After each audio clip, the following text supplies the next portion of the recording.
Good afternoon, everyone.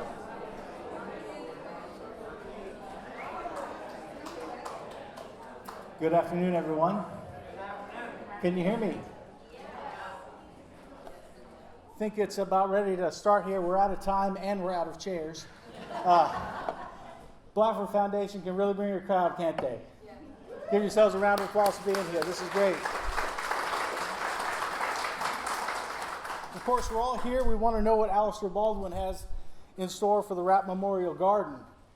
And to introduce our presenter today, I'm going to introduce the chairman of the Blaffer Foundation, Ken Parker. Thank you so much.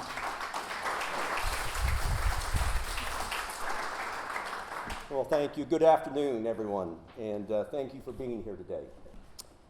My name is Kent Parker. I know most of the folks in the room, but not everyone, and I serve as chairman of the Robert Lee Blaffer Foundation here in New Harmony. On behalf of our board, I would like to welcome you to the Working Men's Institute, this beautiful facility. It's fitting that we gather here. You know, this place has long been tied to learning, preservation, and community here in New Harmony, so it's a great asset. For those of you who may not be familiar with the Robert Lee Blaffer Foundation, our organization was founded nearly 70 years ago. It was founded by Jane Blaffer Owen, whose vision many of you know about, whose vision has helped shape the modern New Harmony that we know today. And the Robert Lee Blaffer Foundation is dedicated to preserving and sustaining a number of important places here in the community of New Harmony. Public spaces, art installations, and historic properties that together combine like a mini campus that reflect the town's unique character and history. Our role isn't just to maintain these properties, but to do so in perpetuity, a word that means forever. We want them to remain meaningful, successful, accessible, and alive for future generations to come. Much of our work by design has been quiet. We are an endowed foundation, and so we don't often solicit money, we don't solicit funds, and we quietly go about our business of taking care of these properties and being good stewards. Over the years, we've focused on the steady and often unseen effort required to properly care for these spaces, restoration, maintenance, and just thoughtful stewardship.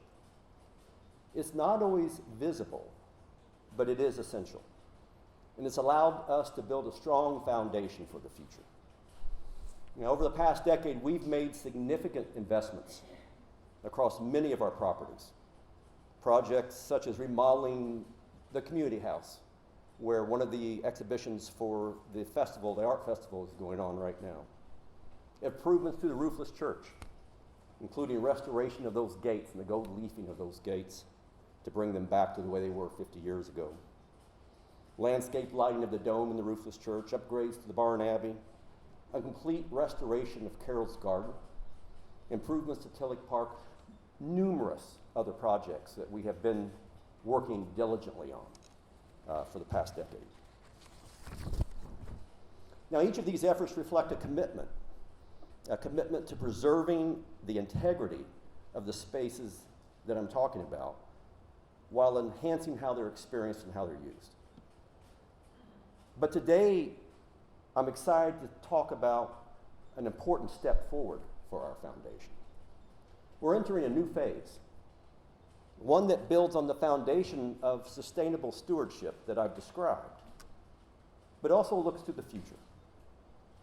Our strategic focus is expanding, not only in terms of the sites that we steward, but also in how we engage the community through programming, access, and new experiences. And that next phase has already begun, silently. An early step was that we commissioned and installed the first new significant sculpture addition to our properties in many years, and many of you may not yet have seen this. The work is titled Avani, and it was created by artist Toby Kahn, who did Angel of Compassion, looking over the river out by the Barn Abbey. The sculpture is in honor of Jane Owen's daughter, Jane Dale Owen, and is located in the Carroll's Garden. So I would encourage you, if you haven't seen it, to stop by. We're going to formally dedicate that sculpture next month. I think the sculpture reflects the direction we're heading. Thoughtful additions that deepen the meaning and the experience of the public spaces that we oversee. Now, as part of this broader effort, we're also launching a capital campaign. It's the first significant outside fundraising initiative in the history of the foundation, 16 years after the passing of Jane Blaffer Owen. This campaign is built around a focused number of clear priorities, projects and initiatives that we believe will shape the future of the next chapter of our work. First, the creation of a new public space, beginning with the George and Peggy Rapp Memorial Garden. More on that in just a minute. Second, the expansion of our Creative in Residence program, bringing artists and creative thought leaders to New Harmony to engage with the town, its history, and community in meaningful ways. We've been quietly piloting this program for 2 years.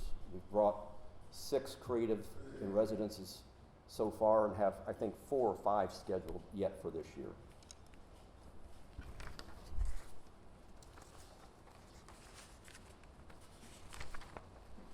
Third, we're restoring the Mother Superior House. It's an important historic structure that represents both preservation and the opportunity for new uses in our community. And fourth, the development of a dedicated archival space to properly house and preserve the Robert Lee Foundation archives, along with the important materials that Jane Owen left here in New Harmony. We plan to actually do this in collaboration with the Working Men's Institute, right here in this building, or appendage to this building, as they undertake their own efforts to expand their archival facility. These 4 projects are not isolated projects. They're connected. Together, they represent a more complete vision, preserving what matters, while also creating new ways for people to experience, engage with, and contribute to this wonderful place at New Harmony. A central part of that vision, and the reason we're here today, is the George and Peggy Rapp Memorial Garden. Now, before saying anything about the garden itself, it's important to pause and recognize the 2 people whose legacy it honors. George and Peggy Rapp were extraordinary supporters of the arts and of communities across this entire state. Their philanthropy was wide-ranging, but what stands out to me most, especially here today, is their deep and lasting commitment to New Harmony, George Rapp's childhood home. Many of you in this room knew them personally, or have been part of something that they've helped make possible. Not the least of which is New Harmony's first Brush of Spring Plein Air Art Festival, going on right now. Many of you are here for that, I believe. It's in its 27th year, and is a perfect example. What began as an idea, nurtured and supported by George and Peggy, has grown into something meaningful and enduring, bringing artists together from across the state and across the Midwest region, frankly, that contributes to something real and lasting to this community. You see, George and Peggy understood the importance of place, the role that art, creativity, and shared experience play in it. Many of the initiatives they took here in New Harmony were all about the place and something that would endure into the future. The George and Peggy Rapp Memorial Garden is in that vein. It's intended as a reflection of that understanding of what's important. The garden will be both a tribute and a living space, one that honors their legacy while creating something that continues to give back to the community. It's especially fitting that this is a garden reflecting Peggy's love of gardening and the quiet, thoughtful care that defines so much of what she did.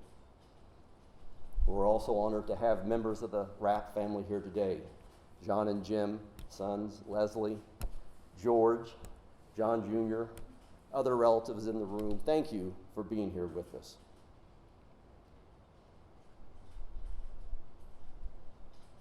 The George and Peggy Rapp Memorial Garden represents the first major new public space installation connected to the Robert Lee Blaffer properties in over 20 years. It's both a physical space and a symbolic one, designed to reflect the history of New Harmony while also creating a place for reflection, gathering, and connection. And the George and Peggy Rapp Memorial Garden is not a standalone effort. It's a cornerstone of our broader strategic plan and an early expression of what this chapter means for the Blaffer and for New Harmony. We're excited today to share with you more information about the vision for the garden, the design, and how it fits into the larger direction of our foundation and the community. Thank you for being here, and thank you for your interest in the future of these important initiatives. With that, I'd like to introduce a fellow board member, Kent Schutte.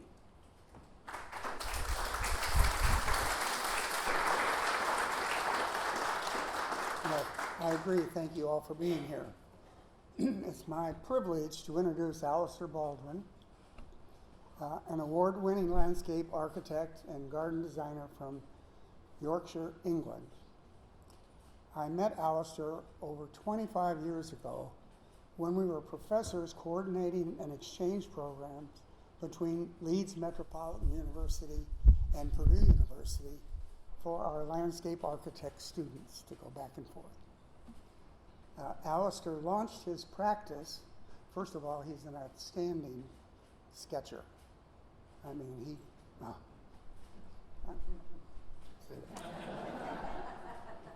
Alistair launched his professional office in 2011 by entering the Chelsea Garden Flower Show, where he received the Silver Guild Award, but the more prestigious People's Choice Award, which kind of was a big deal.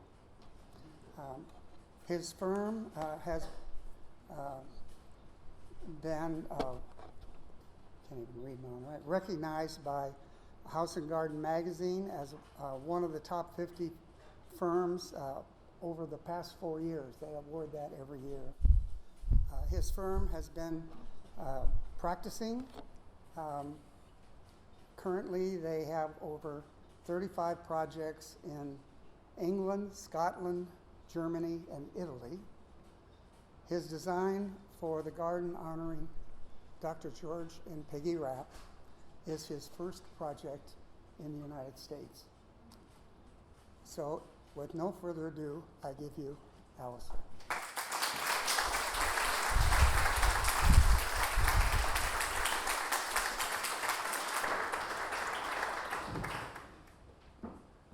Hello. Thank you for those very kind words. Thank you, Kent. Thank you, Kent. It's a massive honour to be back here. Can you hear me all right? Yes. Hear me at the back? Yeah? Good, good. It's great that so many of you have come back to do this after my marathon at the Athenaeum. Does anybody remember that? It was long, wasn't it? So I'll keep it to an hour and a half this time. Yeah. So thank you for inviting me to do this. It's a great honour to be back in New Harmony and a great pleasure to be back in this town.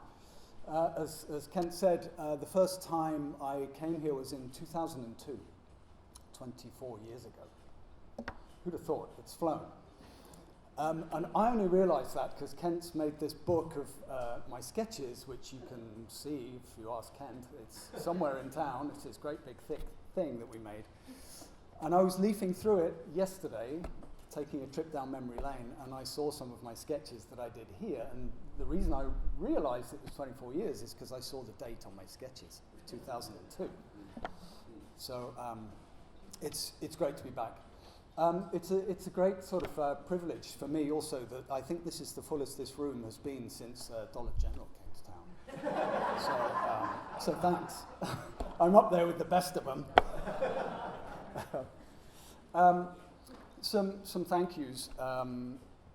when I come here, this is maybe the 5th or 6th time I've been to New Harmony, and everything is so beautifully set up for me by Dosie and by Kent. And I'm always fed and watered so beautifully by this town. Every lunchtime, every evening, it's wonderful. I have a great time and see some of the most amazing houses in this town and meet equally amazing people. So I'm very grateful for the hospitality. You're known for it in England, your hospitality. And I come here and I go home and I go, it's true. So thank you for having me. You know, you're so gracious and so kind. Thanks also to the foundation. You know, I'm here because of what the foundation does. So, you know, I echo what Kent here has said in that, you know, it's incredible. You know, from Europe, you know, this kind of thing doesn't happen. You know, so it's so good that foundations like this sponsor the arts and creativity in this way, because, you know, back in England it doesn't happen. Private individuals have to fund things like this, or the government try and fund things like this, not very well. So, you know, you're really good at this. You know, you're really, really good at this. You know, having a rallying cry and getting behind projects that are for the good of the wider community. You know, so you know, well done. This is great, and it's a real honour to be part of it. And lastly, to thank the Rapp family. You know, this is incredible, and everyone in the town who has contributed towards this project. You know, you're making it happen together, and it's heartwarming and impressive, and isn't taken for granted. You know, so you know, thank you for everyone who has put into this project in every sense of that word, financially and in your time and in your interest and your passion towards the project. It's just so rewarding. So I'm going to show you a little bit about the project, and I'll show you the design that we've done for this garden. Tell you a little bit about it, and give you a bit of an insight so that when you're walking around town and walking past the plot, hopefully you can start to visualize it in your mind. Let me get my clicker thing. So just a tiny bit, it's just 2 slides of what I've got going on at the moment. Back in England, we're a practice of 7 people, so we're quite small. And we're based in a beautiful town in the north of England of about 10,000 people. And we have a little studio in a 2-story Victorian building. And we work all over the country and into Europe. And it's a great pleasure to be breaking ground in America like this. We'd love to do more of it because we just love coming over here. This is a project, probably our proudest moment of the last few years. This is a project that took 6 years, and you're seeing a view within about a 20-acre project where we created a whole series of public gardens in the grounds of a castle. And what you see in the background here are some of the old agricultural buildings associated with the castle. And this is in an area of the country where the population is sparse and the income is low. And this is privately owned, and it was funded by the lord and the lady whose family have been in the castle for 900 years. And they're still the same family. And they funded this project where they opened up whole new areas of the grounds of the castle to the public. And what was so heartwarming for us, having done this, was to see, you can't see them in this picture because people mess up my photographs, but was to see families and children with their dogs. They could bring their dogs if they wanted to, and just having a great day out in culture and landscape, and seeing it being enjoyed by people who, you know, don't always access culture. So we're intensely proud of this project. We're also we do a lot of different kind of work. This is a public project in the grounds of a castle, but we also do private gardens, and this is a villa about 20 minutes northeast of Florence in Tuscany.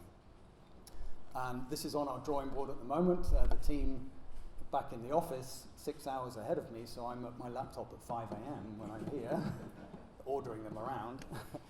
We're busy doing all the drawings for this to seek permission to transform the grounds of this villa.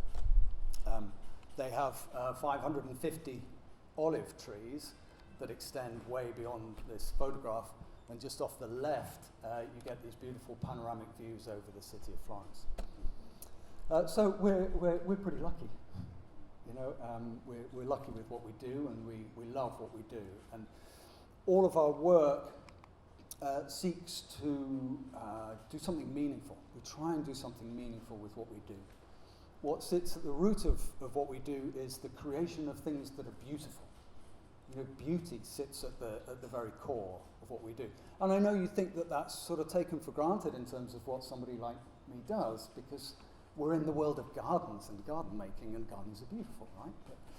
But, it runs through the very core of what we do, and we try and help folks connect with beauty, and in a way that it affects here. You know, it affects here, doesn't it? Because you look at it, but if we can make a difference here in how people feel when they're walking through what we do, then we feel we've succeeded. What we do is not modern. What we do is not fashionable. What we do is not trend-driven. What we do is about sustainable beauty. So we try and create places that have a long life. If you're driven by fashion, fashions go. Fashions come, fashions go. So if you hook your design on it, your design's going to go. So we try and do things that are timeless and of the place. So this is you. This is New Harmony. And, the first time I came here, I was very lucky to see a talk by Ben Nicholson here about labyrinths. And I was incredibly struck by it. And I remember having conversations at the time, some time ago, Ben.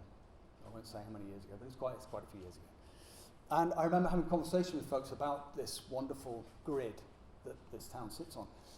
In America, this is common. You know, this is how you lay your cities and your towns out, you know, on these grid systems. To me, it's not. So I still get lost here. All the streets bend where I live. But nonetheless, there's this beautiful order to New Harmony through this grid, this beautifully laid out grid. And to me, it gives this town a sense of calm rhythm. Once you're on the street, you just go in a straight line, and then you turn and you go in another straight line. Whereas in England, you're always looking for something that's going to come around a corner and hit you. But you can see them coming here. You can see them in the distance. And you all drive brilliantly slowly, which is unusual for me as well. So, you know, this grid that you're laid out on was quite an influence in what I did at the Poet's House. The beauty and the purity of the square and the rectangle, you know, underlies this. It's a whole other thing. I could go into the square and the rectangle and how it's been applied to this a lot, but I won't. So here we are. Look, here's Poet's House on this corner of the town. And let me go forwards. Here it is. Last time I came, which was, I think, 2 years ago, we were here for a week or so, and some of you may have come to the exhibition that we did in the community house at the end of that week. And I put the drone up and got some beautiful pictures of the town, including the one on the first slide. And the Bradford pears in Carroll's Garden were all out in blossom and looked fantastic. So here we see Poet's House on this, what I think is a really, really important corner. You know, West and Granary. I think it's such an important corner at this west end of town. You know, on the other side of the street are the historic cabins. At the top of the street is Len's house. You know, beyond that is the Athenaeum. So in a way, what you have in this couple of blocks at this end of town is this kind of microcosm of what New Harmony is all about. And this beautiful little building sits right on this corner. But you can see it's quite revealing on here. You know, when you walk past it and you look at it at eye level, you might not sort of notice that, you know, how vacant this plot is at the moment. And this photograph really shows it, doesn't it? Doesn't it need some love? Yeah. So our task in the garden here is based on our objectives, if you like, are based on several things. You know, we don't underestimate the importance of this commission. You know, a lot of our projects are extensive in their geography, in their area. You know, they're quite big. We do a lot of small projects as well, but they're all of equal importance. And in a way, the smaller ones are even more important because each square foot is even more meaningful. You know, they have to work hard. Every square foot, every square inch is visible because it's close to your face. You can see everything. The bigger projects, we can fudge stuff. You can hide things. You can blur things because it's 100 feet away. But in a smaller one, it's like when you decorate your house and you arrange your furniture and your pictures on the wall, it's all got to be right. So a project of this size is all the more important. But here in New Harmony, it's important for a whole other set of reasons. We want to create a community resource, and that's a really important phrase to us. You know, this is not a private garden. This is a public garden, and it's a public garden in something which you can see in the number of you that are in here today that this is in the dictionary definition of a community. You know, a lot of places call themselves communities and claim to be communities.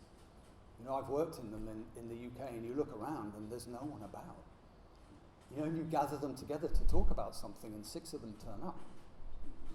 You know, so this that's in this room is manifest of the fact that this town is a living community. And we see this garden as a resource for this community. For public enjoyment, another really important word there, we want this garden to be joyful. We want people to have fun. We want them to remember it. We want it to be uplifting to those people. And cultural enrichment. Poet's House, as we may know, is going to be somewhere where people come and stay, you know, where creative people come and stay. You know, as part of the cultural legacy and activity of this town, you know, and the garden is going to, you know, be a contributor towards that. We work a lot around historic buildings. In England, they are what's called listed. And you have grade 1, which is you can't even touch the door handles. You then have 2-star, where you can change one door handle. And then you have grade 2, which it sounds like the lowest, but you know, you can change the door handle, but you get a choice of 2 other door handles. So all of our projects are around listed buildings. And here, you know, this building to us is a beautiful representation, again, of the New Harmony typology, architectural typology. It's wonderfully simple. You know, it's pure in its shape and its materials. It's gorgeous. So the garden needs to curtsy to it. It needs to bow to the building. It's on these 2 important streets. You know, you move around town and you go about your business, and you know, you drive and walk about the place to, you know, come to events like this, to go and see your friends. So, you know, it's a corner plot. Corner plots are always important, aren't they? Because, you know, they create what I call a moment as you go around the town on a junction. Yeah. On all of our projects, we, and this is very interesting in Italy, as we explore local quarries and local craftsmen. 20 minutes out of Florence, it's just crawling with them. 100 yards down the street from that villa that I showed you is a house that for several years Michelangelo lived in. So, you know, we're working in a villa where the very essence of like doing this to a piece of stone, well, it happened 100 yards down the street. You know. So we want to celebrate local crafts, local materials, and local being New Harmony, or, you know, within 20 minutes, half an hour of this town. We want people to be coming in and contributing to this garden. We want to leave a legacy. So Kent referenced this. You know, we see this garden as, you know, kick-starting something that endures. You know, gardens change and they grow and they evolve. Of course, you know, they're full of growing, living things. You know, but they need to endure. And we see this garden as an opportunity for exchanging of learning, of experiences, of information, and particularly in horticulture. And sustainable planting. We see what the weather's doing. It tried to rain today, but didn't. And it's getting drier, and it's maybe getting colder, and it's getting wetter at other times of years when it didn't used to get wetter. So, we as designers are having to respond to these things. Look at what's going on with the trees around town. You can walk past one month, and the next month it's starting to tell you something. It's not looking well. So the environment is something that a garden like this needs to respond to. And also, again, Kent referred to this. You said a lot of things that I was going to say, Kent, so thanks for that. It'll make this shorter. This garden is an opportunity to shine a light on everything that is great about this town and the work that the foundation does. It can make it manifest. Yeah. So these are the things that have driven us. Of course, as designers, we want to create something beautiful, and we draw, and we create, and we do three-dimensional things, and we want it to look great, and it'll look great on my website, and look great, all that. That's, we put that to one side. This is special because it's underpinned by this. So here it is. Here's the plan as it stands at the moment.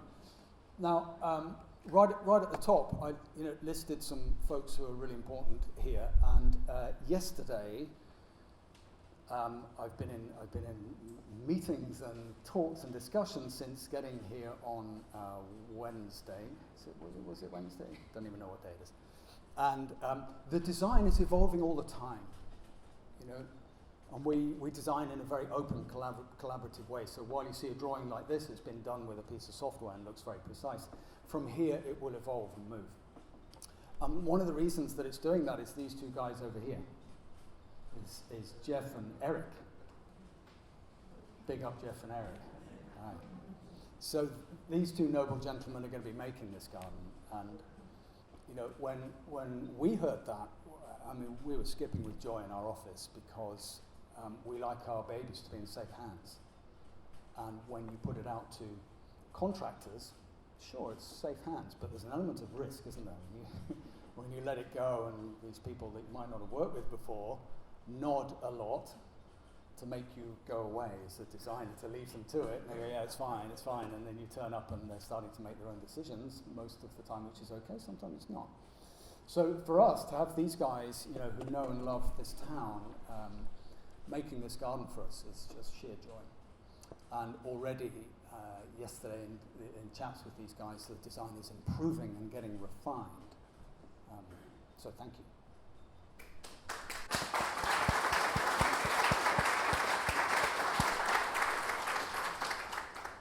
So what you see, just to orientate you, is a pointy thing. Yeah, here we go. That's, I turned it around. That's Granary, thank you. That's Granary, and that's West at the top. Yep, just to orientate you. Poet's House. And we've created a garden here that can be flexible. We've created a garden that sometimes will be the venue for events and gatherings, for happenings, for people to come together, in some numbers. It'll also be a time, a garden where there are very much fewer people there, where there might just be one or two people staying in the house, writing or painting or researching or reading. And this is a garden just for them, for quiet contemplation or for study. So it needs to work hard, this garden. And what you can see on the plan here is that it's divided loosely into two areas that cater for those functions. So you can see at this end, the right-hand end of the garden, it's more open and expansive, and we have a lawn on which people can gather. They can put rugs on the ground, and they can have picnics, and or you can have a small marquee on there, and you can have a gathering. So it's an open space, open, flexible space. As we move to the left, towards Poet's House, the garden becomes a little finer grained, becomes more detailed. And as we move to the building, it becomes a little bit more what you might associate with a domestic garden. And we have a grid thinking back to the way this town is laid out, of 5 raised beds, planting beds, and a network of brick paths between them, very much in the traditional kind of classical layout. And what that does, these raised beds, as you'll see in a second in some of our images, they provide a little bit of a buffer between what might be a busy part of the garden during an event and a sort of quieter, more secluded, enclosed part of the garden closer to the building, to the house. That kind of reduction in scale then continues with this new pergola or arbor that we've put right on the corner of the house here. That means you can sit in the shade, you can sit underneath the roof, and the sense of space closes down even more, so it's more intimate the closer you are to the building. So you can see there's this variety of scale in the garden. You can dwell in the open, you can walk in amongst the beds, you can sit down, or you can really tuck yourself away in a much smaller space. There will be plenty of places to sit in the garden, and that's something that we're going to develop as a layer over the top of this design, based on the principle of pieces of furniture being bespoke. You know, as I go around the town, there's so many beautiful components in this town, from sculpture to gates to benches, you know, that are very much part of this town, that are commissioned from artists and artisans, and that's how we see the furniture in this garden happening. Who am I to open a catalogue and say you can have 6 chairs of this model from this manufacturer? Well, that's not very New Harmony, is it? So in this garden, you know, there's an opportunity for artists to contribute to the way that you will sit in it and occupy it. We'd also like to extend some planting out onto Granary. There's a wonderful, wonderful legacy in this town of street-side planting. You know, and that's new to me. The first time I came to New Harmony, I was blown away by it. You know, Kent's done a great job outside your house by claiming that bit of the pavement. You know, the other side of the path, and you know what an amazing contribution that makes to the street. I'm putting permissions in politics to one side. So we'd like this end of Granary to be planted. It may end up being smaller than this so that there can be some car parking and so on. But we'd like to extend the planting of the garden over the public pavement and take some of this land next to the street. We're going to be planting quite a few trees. I mean, this town is an arboretum. It really is. The last time I was here, I gave a rallying cry for you to catalogue all your trees. And you need to do that, because there are some extraordinary trees in this town of every age and type. It's wonderful. And we'd like to extend that legacy and that collection of trees into this garden, with hopefully some species that don't exist at the moment in the town. So I'm going to take you through some pictures that we've developed, some 3-dimensional views, some images of the garden. Before I do that, because some of you may be thinking about how this is maintained and how you get into it and all of that kind of stuff. And when we work in the public, a lot of our work is about a garden that functions.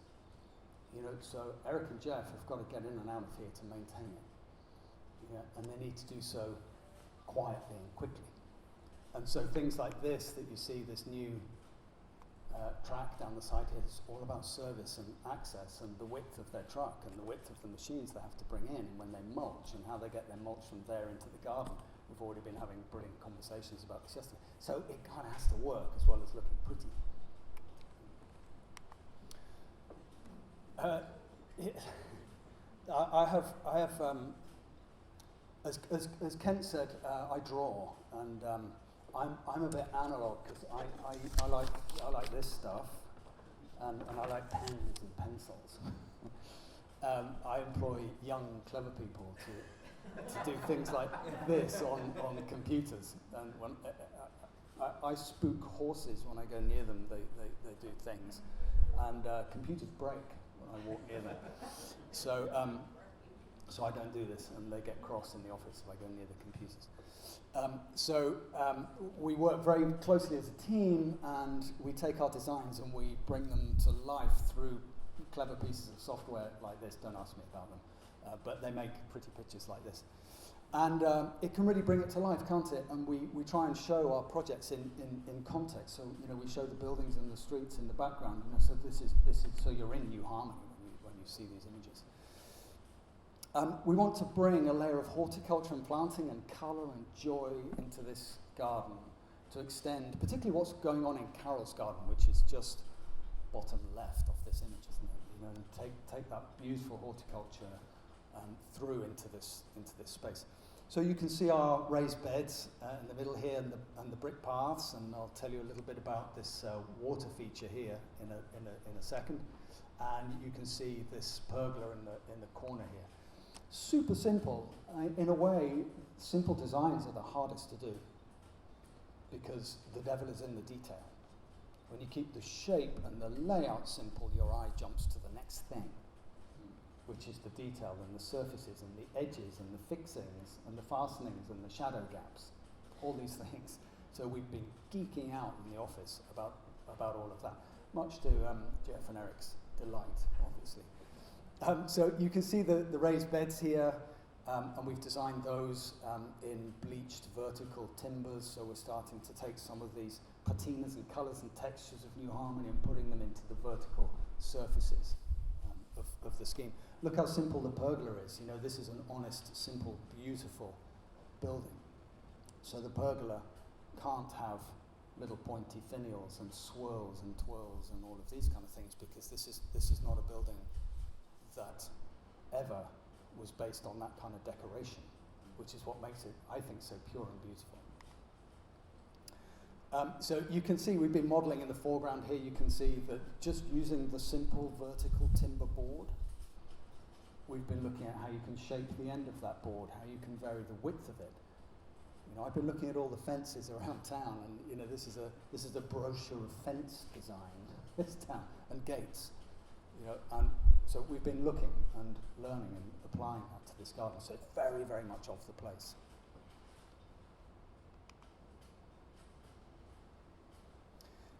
You can see in this image here, I'll tell you a little bit about this water feature. I talked earlier on about the fact that this garden will perform several roles, and it may be that some of those roles happen at the same time. There may be someone staying in Poet's house, and there may be a gathering on the lawn. That may happen. I hope it happens. Yes, it's a sign of the success of the place. And so there's going to need to be the requirement to separate the two areas out. And if you look carefully on the corners of these beds, can you see these little things here? The little steel upstands with a little tiny ball finial on the top. And there'll be others in this hedge here, so that you can just loop a little rope across. And it can have a polite little thing on it saying, please don't come in here. And it negates the need for gates across here. So it makes it flexible. You can close these off at any time with a little rope. And to us, that's enough. You know? And we use the water to close off the gap between these two beds. And the water in this steel trough here becomes an opportunity to continue something that happens at the moment in this garden, which Ken told us about and which we saw last time we were here. You can take a stone, a small pebble, and you can add it to a little accumulating pile, as you might do when you go for a walk and there's a thing called a cairn. Yeah? When you climb a hill and you add a stone to say that you've been, and other people leave a stone. And we think that's beautiful, you know, in the memory of Jane Owen or the memory of anyone, the memory of the Rapp family. And so this water trough is an opportunity to carry that on, and there'll be a grill underneath the water where the stones sit, and you'll be able to see the stones under the water, about 3 inches down. So it'll be a way to leave your mark in the garden and to have a little bit of reflection and to leave a pebble in the water.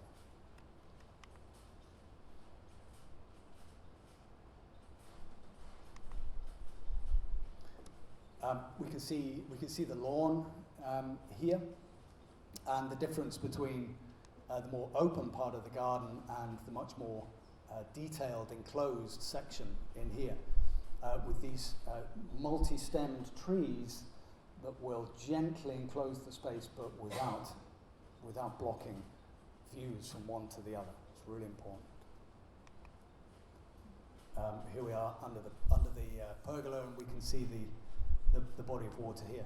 The water will move, so you'll get a little bit of sound, because there's a lot of moving water around the town, small water features, each of which makes a different kind of noise. So we'd like to add to that kind of water acoustic thing that you get going on in this town. Here we are. So here we are looking down the water between these two raised beds, and on each of these axes through the raised beds we finish on a beautiful locally made pot on the far side of the lawn. So there's a lot of these axial lines, like the streets of your town, that line up through the garden. Last slide. This just gives a bit of a taste for the detail that we're thinking about here. You know, the plan, and then the fancy 3D, the visuals, the CGIs, all very nice, but this is what makes it all come together, is craftsmanship, detail, little historic references to other things going on in New Harmony. You know, we're drawing and calculating the size of every single piece of stone that will go into the floor. So it goes in once, and it goes in right. Yeah. So that was quite short, and I hope it's given you a bit of an insight. I'm very happy to answer questions, I think. Is that right? If anyone has any questions? I hope that's been useful.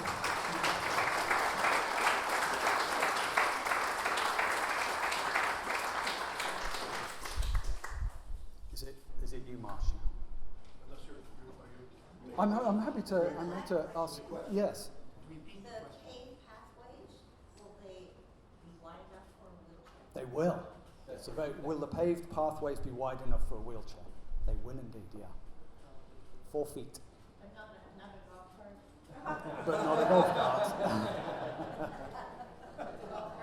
cart. Yeah, it's a very good question, and it's why it's also all on one level. No steps. Yeah, thank you. Hi, Ben. Gardens, of course, have sound with big quality of them. Yeah. And describe how the water will contribute to that to some degree. What about air conditioning? Where are the machines that can ruin a nice cup of coffee? They are. Did everyone hear that question? Ben asked about, made a comment about sound in the garden, because I referenced moving water and so on. And Ben asked about air conditioning units and where those are. Currently, let me just show you this first. Behind the pergola, here's the new pergola on the side of Poet's House, and behind it is about a 6-foot fence. So the air conditioning units are where they are at the moment, Ben, which is right here. So this is a more close-boarded and higher fence than there is right now. So it's relatively close, but we'd love to move the air conditioning units, but I don't know whether the budget is stretched to that. Quite close by.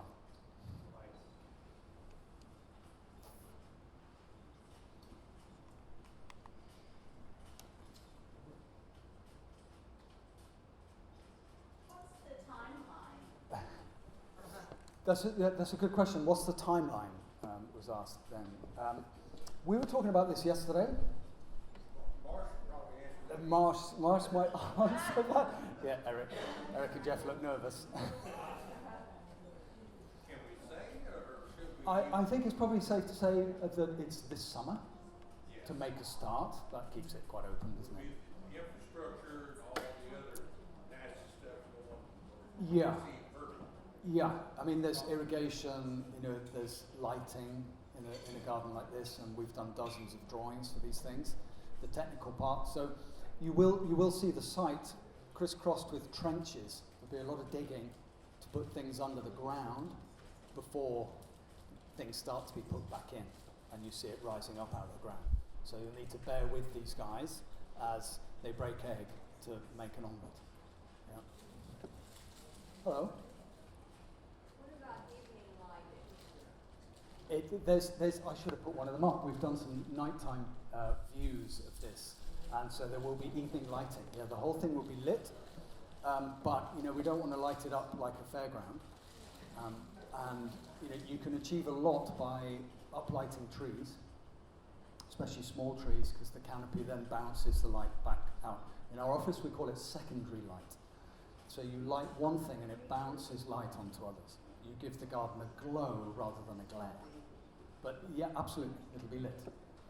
Excuse me, I think you should bring up the west fence. Everyone knows it's about this high right now.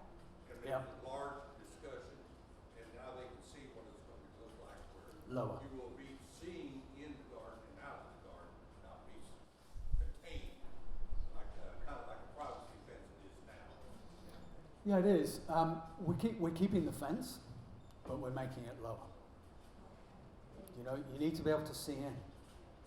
And on some of these visuals, you might have noticed, there's one of them, that one. You also need to see out. The other side of that street is beautiful, of West Street. It is stunning. I've sketched it. It's absolutely beautiful. So there's a common language around this town of 3.5 foot fences, and they're in proportion with the buildings behind them.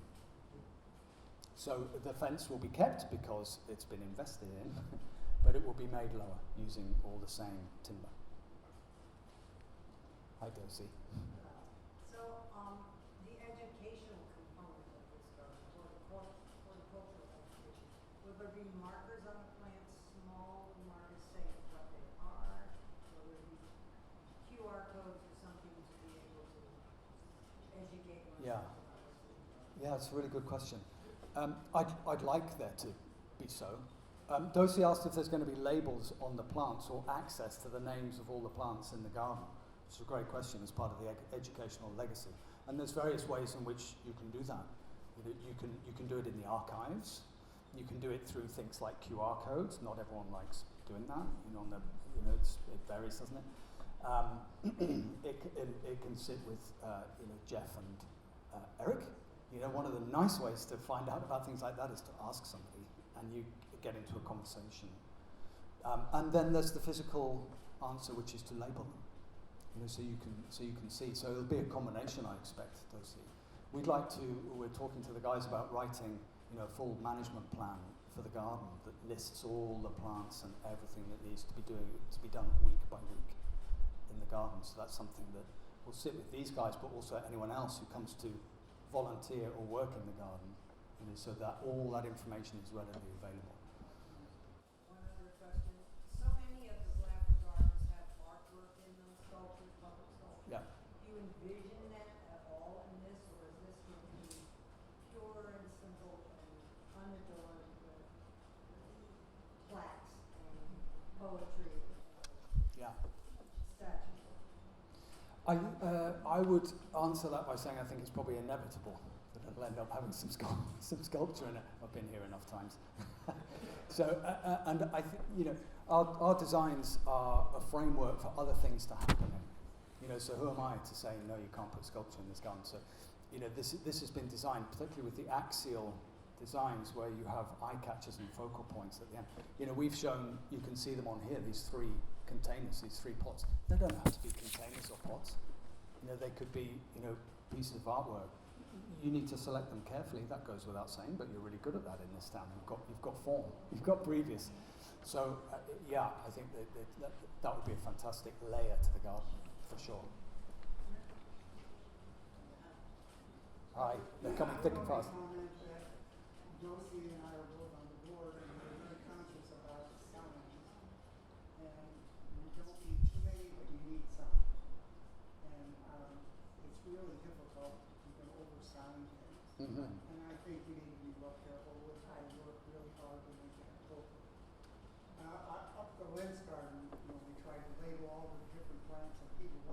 And they also really interrupt the beauty of the plants when you have too many. So it's a big issue that we'll work hard to make. Yeah, it's an important one. Hi. Yes, I knew for 42 and a half years, and you are happy place. Yes, and I was wondering about the name of the plaque for the garden design. Because this would be very pleasing to Mrs. Rapp. Can you repeat that? Yeah, a plaque. Yeah, you know, like Girl Star, America, but Yeah. you know, what the plaque for this garden, what's it gonna be, or, you know, look like, or. We don't know at the moment, but what we do know is there needs to be one, for sure. Yeah, absolutely. I was curious because in the garden was Mrs. Rapp's happy place. She was a Yeah. garden. Yeah. Yeah, well, then, I mean, that's so important, isn't it? And it needs to be, yeah, it needs to be visible, it needs to be beautifully worded, carefully thought through, designed. Yeah, 100%. Should I make an addendum to that? We are very well aware that there are two famous Rapps in this town. Yes. And we wanted to make sure everybody knew it was George and Peggy. Peggy. So Well, that- Dr. Rapp, he did the garden. In any case, that confusion will not Oh, yes. be there when we solve that problem. Hi. I look at gardens all the time, and I see those garden designers, I never actually choose the plants. I'm curious, because about florals here, we do have alternate, or perennials and animals, or how will that be determined, so that it's always included? Yeah, that's our next step. So to date we've been. Oh, I apologize. Yeah, flowering plants. Will there be perennials, or perennials and shrubs and annuals? I think is that fair? Good representation of the question. Yeah, so a variety of plants. 100%, and that's our next step. So we haven't started on the detailed planting design yet. Inevitably, we think about it when we're putting visuals like this together because you place them in the picture and you start to think. But our next step will be very detailed planting design. So there will be perennials, annuals, shrubs, trees, bulbs. Bulbs are really important, to connect the seasons. So there'll be a whole range because, we want to do some things in this garden horticulturally that the town can learn from and apply elsewhere in the town. So it could be a good laboratory as well for species you might try in here that you could then put out in other spaces. Well, then that begs the question, are you committed to these native plants? Yeah, 100%. Yeah, of which there's some amazing ones. A lot of American native plants are our favourite ones to use in the UK. Yeah. All right, over to you, Marcia. You done? I am. Yeah, thank you very much. Thank you.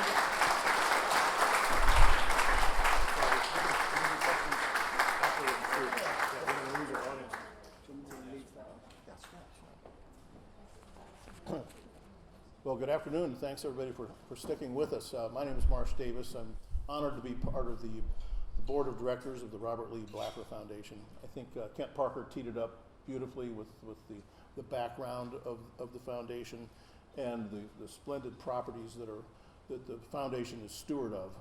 So the George and Peggy Rapp Memorial Garden will be an outstanding addition to the portfolio of amazing places that the Blaffer Foundation owns and manages, and for New Harmony itself. It's going to be a great addition to this community. And it will also honor the legacy of George and Peggy, whose generosity and vision benefited communities worldwide as they did here in New Harmony. Now, each of us here today has an opportunity to honor their legacy through the creation of this remarkable garden. The Blaffer Foundation invites financial support, which will be essential to the realization of this project. Now, first in support of this project financially was the Kent and Laurie Parker Family Foundation. Talk about leading by example. So they have essentially gotten us going with the necessary financial support for this project. But to give this effort another big boost, I'm pleased to announce today that Jeremy Efroymson, a great friend of New Harmony and to George and Peggy, has, through the Efroymson Family Fund, provided a challenge grant for this project. For every dollar contributed to the Rapp Memorial Garden, the Efroymson Family Fund will match it dollar for dollar up to $75,000 by the end of this year. So I asked Jeremy as he left a little bit, may I thank you, but he said you can thank me in absentia. I think he wanted to go out. He wanted to go out and get some fresh air, but he was here earlier. But what a great gift and a boost to this project. So when you see Jeremy, he's out and about, give him a thanks. So we ask you who knew George and Peggy or who value New Harmony in whatever capacity to consider a contribution to the Rapp Memorial Garden to help us meet the challenge of raising $75,000 by the end of this year. It's an attainable goal, which I'm sure we can reach with your help. So on behalf of the Blaffer Foundation, I thank you for your consideration of this request. Now, if you're interested in joining us in this effort, please take one of these cards that will be at the door. Shannon will be there, and maybe Dosey can join her. But these cards will, if you're interested, will tell you how you can give to this project. For those of you who are more technologically inclined, there is a QR code, and I'm told by Jeff Kester that it actually works. So you can do it the old-fashioned way with a check, or contact any of us at the foundation. And if you have any questions about the project, feel free to talk to me or other members of the Blaffer Foundation team, which of course is Kent Parker, Dosey Lewis, Sherry Ann Stanley, Kent Schutte, Lisa Castleberry, who's not here today, and of course Jeff Kester. So just raise your hands if you, just so they know who you are with the Blaffer Foundation.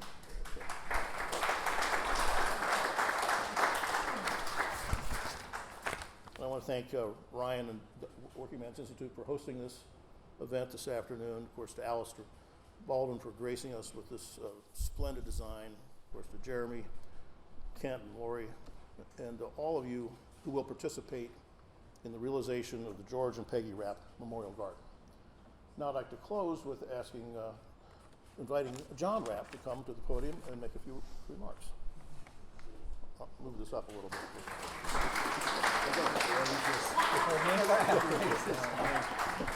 There you go. Okay, thanks. Just a short closing. First of all, I'd like to thank Alistair for the great presentation and the Blaffer Foundation. I'd like to thank all the artists I know that are in the room for the first brush and how much they met, but also, most importantly, the people in New Harmony.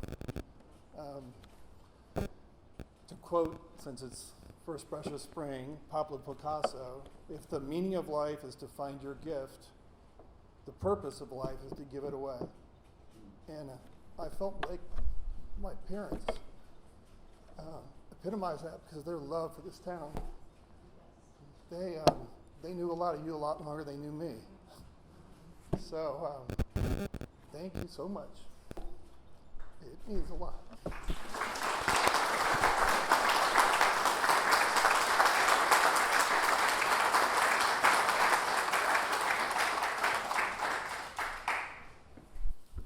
Thank you, John. Thank you all for coming and hearing about this important initiative. And I look forward to next year, first brush of spring, perhaps enjoying, if not a finished garden, a garden that's well underway. So, thank you and enjoy the rest of your day. Thank you for coming.